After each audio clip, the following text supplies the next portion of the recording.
আজকে আমরা একটি ডিমের কেক বানাতে চলেছি। যার জন্যে ১ম এই আমরা ডিমটি থেকে কুসুমটিকে আলাদা করে সরিয়ে রাখবো এবং ফেটাতে শুরু করব। এটা ভালো করে ফেটানো হয়ে যাওয়ার পরে আমরা এর ভিতরে ১/২ কাপ চিনি দিয়ে নেব। চিনি দিয়ে ভালো করে গুলিয়ে নেওয়ার পরে এর ভিতরে আমরা ১ চা চামচ বেকিং পাউডার দিয়ে নেব। বেকিং পাউডার দেওয়া হয়ে গেলে এর ভিতরে আমরা দুধ দিয়ে সেটাকে ভালো করে গুলিয়ে নেব। আমরা এখানে ১/২ কাপ দুধ দিব। তারপরে ডিমের কুসুমটা দিয়েও ভালো করে গুলিয়ে নেব।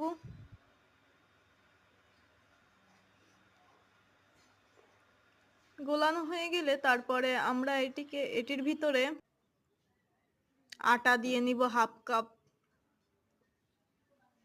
১/২ কাপ আটা দিয়ে গুলিয়ে নেব।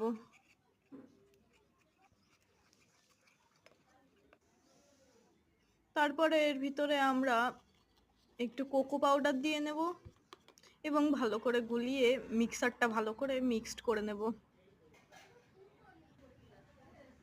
তারপরে আমরা যে বাটিটাতে রাখবো সেটার ভিতরে একটু ঘি দিয়ে তার মধ্যে একটু আটা দিয়ে ভালো করে নেব। তারপরে তার ভিতরে আমরা ডিম ঢেলে নেব, ডিমের ব্যাটারটি।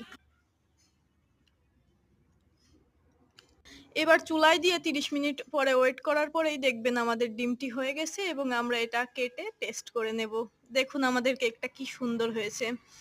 এমন নতুন আরো ভিডিও দেখার জন্য আমাদের চ্যানেলটিকে প্লিজ সাবস্ক্রাইব করে দিবেন। ধন্যবাদ।